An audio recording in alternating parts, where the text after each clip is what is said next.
ஜவ்வு கிழிதல் அப்படின்னாலே அது எளிதில் குணமாக்கக்கூடிய ஒரு விஷயம். ஜவ்வு கிழிந்து கிழிந்து சேர்வதற்காக தான் நமக்கு படைக்கப்பட்டிருக்கு. ஜவ்வுக்கு அறுவை சிகிச்சை பண்ணணும் அப்படின்னு சொல்றதே ஒரு பெரிய பொய். நம்ம விவசாய நிலங்கள்ல ஈர மண்ணுல நம்ம முன்னோர்கள் வலிக்கி வலிக்கி கீழே விழுந்து விழுந்து எந்திரிச்சு வலுவான வேலைகள் செஞ்சாங்களா இல்லையா? ஜிம்னாஸ்டிக் பண்றாங்க, சர்க்கஸ் பண்றாங்க. இன்றைக்கும் பெரிய பெரிய மேலை நாடுகள்ல எல்லாம் நம்ம நினைச்சு கூட பார்க்க முடியாத அளவுக்கு பயிற்சிகள் பண்றாங்க. அதுக்கு யாரு சப்போர்ட் பண்றா? ஜவ்வுதான். ஜவ்வுதான் பயிற்சிகள் பண்ணும்போது கிழிஞ்சி கிழிஞ்சி விரிஞ்சி விரிஞ்சி கொடுத்து அது பிளெக்சிபிள் கிடைக்கும்.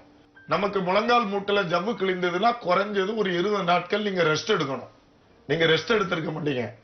மாத்திரையை போட்டுட்டு அந்த மாத்திரை போட்ட உடனே வலி இல்லாம இருக்கும், உடனே நடந்துகிட்டே இருந்திருப்பீங்க. நல்லா ரெஸ்ட் எடுத்திருக்க மாட்டீங்க.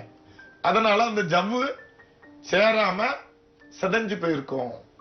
அதே மாதிரி அந்த மூட்டுக்குள்ள அந்த ஜவ்வு சேராம இருக்கிறதுனால அந்த கேப்புக்குள்ள உடம்புல உள்ள கெட்ட நீர்கள், நல்ல ரத்தம் உடம்புல நீரே இல்லாட்டா பிரச்சனை இல்ல, தேவையில்லாத நீர்கள் சிலருக்கு பாத்தீங்கன்னா உடம்பு உள்ள கெட்ட நீரா இருக்கும், காலெல்லாம் வீங்கி இருக்கும், கருத்து போய் இருக்கும், காலெல்லாம் ரத்தம் சுத்தம் இல்லாம இருக்கும்.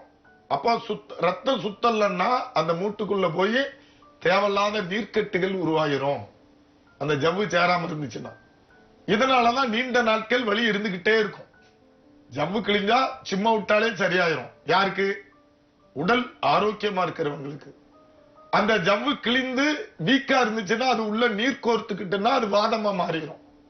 அப்ப நீங்க நேர்ல வரும்போதுதான் உங்க முழங்கால் மூட்டுக்குள்ள நீர் கோர்த்திருக்கா, கேஸ் புகுந்திருக்கா, ஏற்கனவே ஜவ்வு கிழிந்த ஜாயிண்ட்ல எந்த அளவுக்கு வீக்கா இருக்கு அப்படிங்கறதெல்லாம் நம்ம பார்த்து அதற்கேற்றார் போல சிகிச்சை முறைகளை பண்ணும்போது இதை நிரந்தரமா குணப்படுத்திடலாம். நேர்ல வந்து பாருங்க.